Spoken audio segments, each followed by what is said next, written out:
Greetings. It is time to tell a tale of woe. A tale of woe caused by fools. For party members are always fools. It's a tale caused by greed. For greed is often the undoing of many an adventurer. And it is a tale of bags of holding. A rather minor magical item from Dungeons and Dragons, which, if you don't know about it, is an item which allows you to bypass the encumbrance rules, such as they are in a modern version of D&D, which has chucked off its pure simulationist roots, and now you can pretty much carry around what you want, and as long as it's not overly heavy or too crazy, you can. But there is this demand for bags of holding. Players like them. Players want them. Characters in our game seem to want them. They all needed it to carry their stuff. Not that we had any stuff. We had our armor. We had our weapons. We had some other things. I'm not really sure. But we all have one magic item, so I'm not exactly sure what we actually need a bag of holding for. But one of them they did. And we got an opportunity to what they thought was to garner lots of bags of holding. For we had gone back in time to jumpstart a civilization. Not exactly sure why. But it was the next thing to do, so why not go and do it?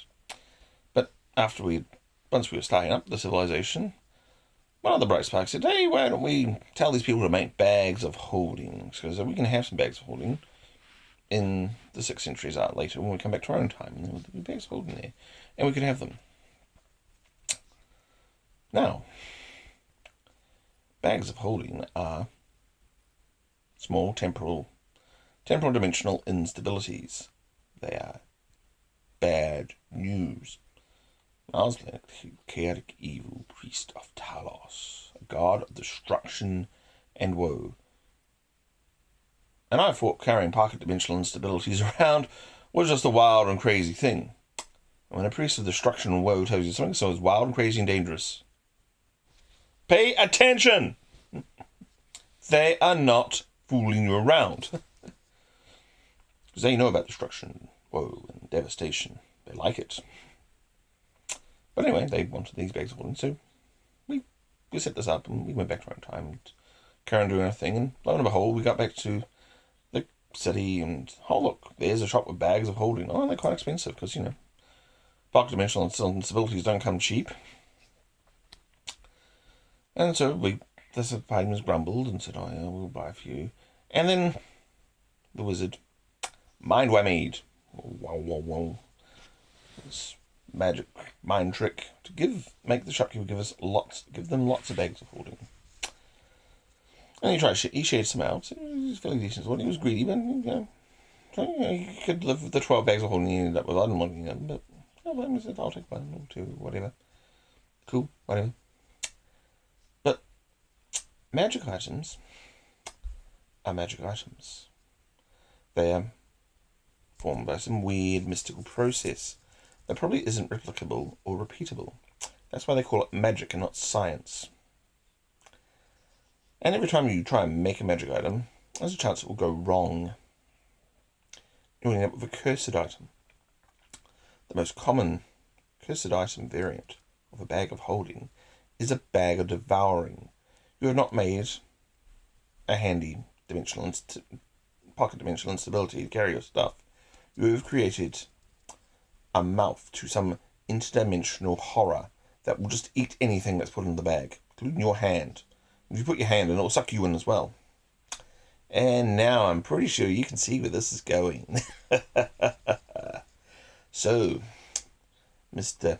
Clever Wizard with Arcana, you know about these things, tests it by putting something in and then sticking his hand in.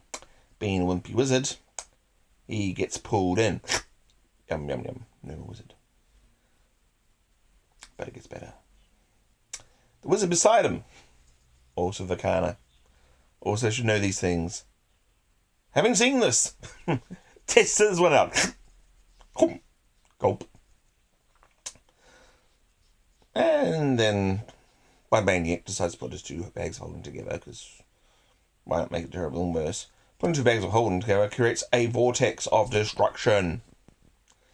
And then the player who had the 12 bags of holding, it was already eaten, asked what happens when you put 12 bags of holding inside a dimensional horror which eats things from another dimension, creating 11 more dimensional vortexes, which started to rip apart the city and civilization we had just saved. So an immense amount of destruction, an immense amount of woe caused by a very minor, rather naff magic item. Amazing. I don't have to do anything in this party. They're already causing more destruction and chaos than I could ever imagine.